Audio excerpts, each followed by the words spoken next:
Yo, what's up guys? So in this video, we're going to be going over how to get the lowest amount of input delay possible on your controller, so that way you can edit really fast.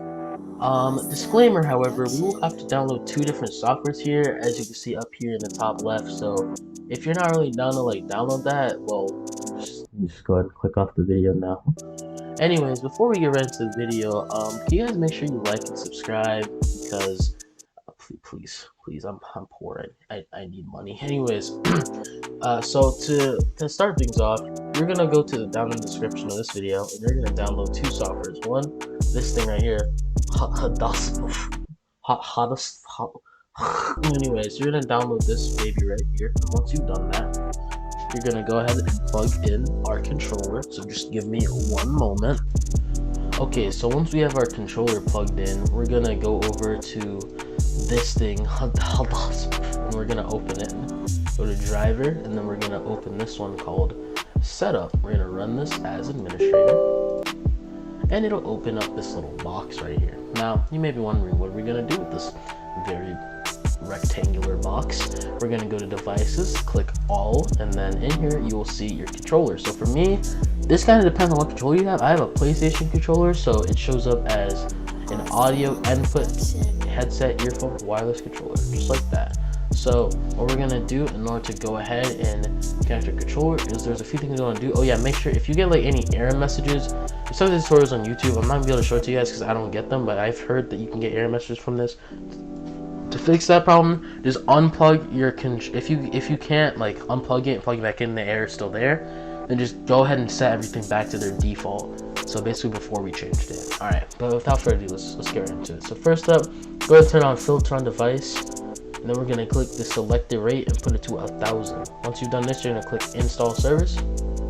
So once you've installed the service, now you're gonna go ahead and unplug your controller and plug it back in.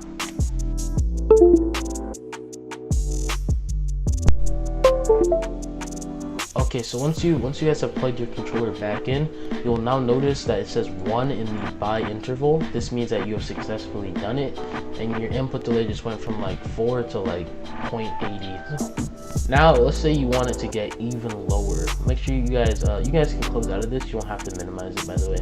We're gonna want this program right here called anti-micro. So let me explain a few things before we get into this. One, is this software cheating? It depends. Now, can you get banned for having this software? No. But is it sometimes considered cheating?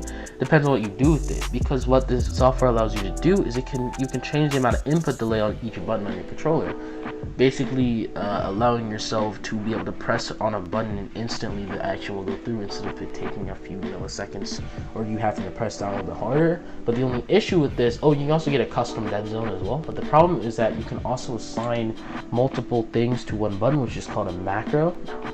If you guys are worried about that, then just go ahead and just use the dustsmith by itself. But if not, then we're gonna go ahead and open up anti-micro. It'll bring up this. Make sure your controller is plugged in. We're gonna go to each one. Let's start off with button 1. Make sure turbo is turned on. Go to advanced. Go to turbo, and you're gonna enable this and put the delay, which should be it could be at 1 second or something like that. You're gonna put it all the way down. This will allow for most amount of input delay. You're gonna want to do this in each one. If you get one that looks like this, is basically the dead zone on how hard you press down on your axis. So an axis is basically a button that it depends on how hard you press on it, how much will go through. So as you can see, if I press down a little bit, only a little will go through. If I press on it really hard, a lot will go through. Now normally it's around right here, which means that it'll take a few a little bit of you pressing down pretty hard in order for it to fully go through. So putting your dead zone all the way down, as long as it's not drifting, which if you guys want to check if it's drifting, just see if there's a little blue line, if it's going over it like that, just barely, then you'll know that it's drifting, but mine doesn't. So I'm just gonna put it at the lowest it can possibly go before it starts drifting, which for me is 0. And then we'll have absolutely 0 input delay when pressing on the button. So as soon as the axis feels you pressing on it, it'll go through. Same thing with our button down here on button 8. And once you've cleared up all of that, you can basically minimize this. You have to have this open while you play it in order for it to work.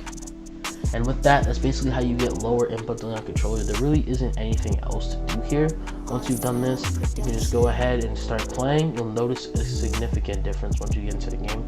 Anyways, I hope you guys enjoyed the video. Once again, make sure you like and subscribe, comment down below, please, please, please. Anyways, I hope you guys enjoyed the video. I'll see you guys later. Peace.